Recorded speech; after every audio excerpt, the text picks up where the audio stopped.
2025 ഏറെ പ്രതീക്ഷയോടെ സിനിമാ പ്രേമികൾ കാത്തിരിക്കുന്ന ചിത്രങ്ങളിലൊന്നാണ് കൂലി.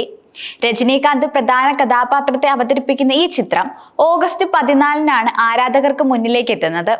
ഒരു പൂർണ്ണ കഥയിൽ തുടങ്ങി പിന്നീട് സെറ്റ് പീസുകൾ ചേർക്കുന്നതിന് പകരം ലോകേഷ് കനകരാജ് ആദ്യം തന്റെ സെറ്റ് പീസുകൾ തയ്യാറാക്കിയിരിക്കുന്നതായി തോന്നി. ആക്ഷൻ സിനിമകളിൽ ഈ രീതി സാധാരണയായി കാണപ്പെടുന്നുണ്ടെന്ന് അവതാരകൻ ചൂണ്ടിക്കാട്ടുമ്പോൾ അവിടെ വൈകാരിക ഘടകങ്ങൾ പിന്നീട് ചേർക്കുന്നുവെന്നും കൈദി സംവിധായകൻ സെറ്റ് പീസുകൾക്ക് ചുറ്റും കഥ നിർമ്മിച്ചതാണോ അതോ ആഖ്യാനത്തിൽ ആരംഭിച്ചതാണോ തുടർന്ന് പ്രധാനപ്പെട്ട നിമിഷങ്ങൾ ചേർത്തതാണോ എന്ന് ചോദിക്കുകയായിരുന്നു. അതിന് ലോകേഷിന്റെ മറുപടി തന്റെ സമീപനം പലപ്പോഴും ഈ വലിയ സീക്വൻസുകളെ കേന്ദ്രീകരിച്ചാണ് എന്നായിരുന്നു. ലിയോയെ ഒരു ഉദാഹരണമായി പറയുകയും ചെയ്തു. 4 വർഷം മുൻപ് മാസ്റ്റർ എന്ന സിനിമയുടെ നിർമ്മാണ സമയത്ത് ചലച്ചിത്ര നിർമ്മാതാവ് ചിത്രത്തിന്റെ കഥ വിവരിച്ചിരുന്നു. വിജയ് നായകനാകുന്ന ചിത്രത്തിന്റെ സെറ്റ് പീസുകൾ അന്ന് തന്നെ ആസൂത്രണം ചെയ്തിരുന്നു.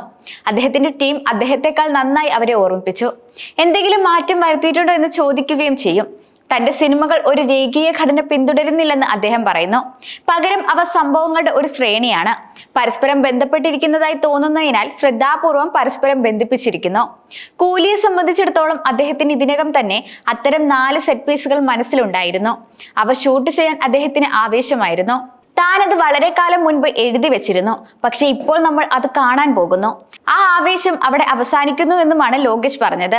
രജനി സാർ വിക്രം ചെയ്യരുത്, കമൽ സാർ കൂലി ചെയ്യരുത്, ഇതെല്ലാം ആ സെറ്റ് പീസുകളുമായി ബന്ധപ്പെട്ടിരിക്കുന്നുവെന്നും ഇതെല്ലാം വ്യത്യസ്തമായ ആക്ഷൻ സീക്വൻസുകളും മൈൻഡ് ഗെയിമുകളുമാണ്. അതിനാൽ നിങ്ങൾക്ക് അത് മാറ്റാൻ കഴിയില്ലെന്നും അദ്ദേഹം കൂട്ടിച്ചേർത്തു.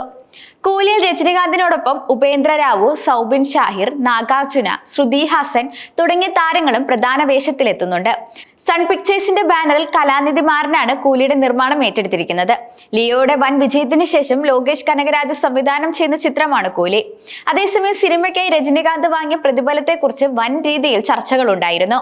ഷാറൂഖ് ഖാനേക്കാൾ പ്രതിഫലം സ്വീകരിക്കുന്ന താരം രജനീകാന്ത് ആകാൻ സാധ്യതയുണ്ടെന്നും 280 കോടി വരെ ലഭിച്ചേക്കുമെന്നായിരുന്നു അന്നത്തെ റിപ്പോർട്ടുകൾ.